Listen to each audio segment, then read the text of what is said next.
ಮೂಡಿಗೆರೆ ರಾಜಕೀಯ ಸಂಚಲನ. ಜೆಡಿಎಸ್ಗೆ ಯುವ ನಾಯಕ ವಿಜಯ್ ಕುಮಾರ್ ಸೇರ್ಪಡೆ.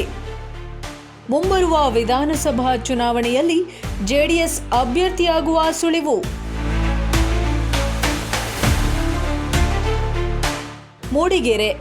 ಮೂಡಿಗೆರೆ ರಾಜಕೀಯದಲ್ಲಿ ಮಹತ್ವದ ಬೆಳವಣಿಗೆ ನಡೆದಿದೆ. ಯುವ ನಾಯಕ ಹಾಗೂ ಸಮಾಜ ಸೇವಕ ವಿಜಯ್ ಕುಮಾರ್ ಅವರು ಬೆಂಗಳೂರಿನ ಜೆಡಿಎಸ್ ರಾಜ್ಯ ಕಚೇರಿಯಲ್ಲಿ ಅಧಿಕೃತವಾಗಿ ಜೆಡಿಎಸ್ ಪಕ್ಷವನ್ನು ಸೇರ್ಪಡೆಗೊಳ್ಳಲಿದ್ದಾರೆ.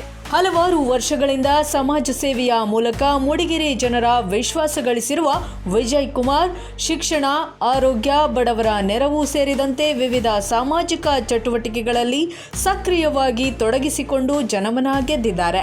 ಜೆಡಿಎಸ್ ಪಕ್ಷದ ಅಪಾರ ಕಾರ್ಯಕರ್ತರೊಂದಿಗೆ ಪಕ್ಷ ಸೇರ್ಪಡೆಗೊಳ್ಳುತ್ತಿರುವ ವಿಜಯ್ ಕುಮಾರ್ ಮುಂಬರುವ ವಿಧಾನಸಭಾ ಚುನಾವಣೆಯಲ್ಲಿ ಮೂಡಿಗೆರೆ ಕ್ಷೇತ್ರದಿಂದ ಜೆಡಿಎಸ್ ಅಭ್ಯರ್ಥಿಯಾಗಿ ಕಣಕ್ಕಿಳಿಯುವ ಸ್ಪಷ್ಟ ಸಂದೇಶ ನೀಡಿದ್ದಾರೆ ಎಂಬ ರಾಜಕೀಯ ವಲಯದಲ್ಲಿ ಚರ್ಚೆಗಳು ಜೋರಾಗಿವೆ. ಈ ಕುರಿತು ಪ್ರತಿಕ್ರಿಯಿಸಿರುವ ವಿಜಯ್ ಕುಮಾರ್, ಸಮಾಜ ಸೇವೆಯೇ ನಮ್ಮ ಗುರಿ, ಜನರ ಆಶೀರ್ವಾದ ಮತ್ತು ಬೆಂಬಲದೊಂದಿಗೆ ಮೂಡಿಗೆರೆ ಅಭಿವೃದ್ಧಿಗೆ ಹೊಸ ದಿಕ್ಕು ನೀಡಲು ಬದ್ಧನಾಗಿದ್ದೇನೆ ಎಂದು ತಿಳಿಸಿದ್ದಾರೆ.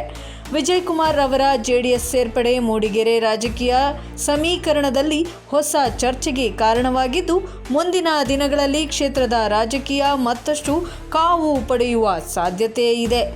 Public 18 news desk, Mudigere.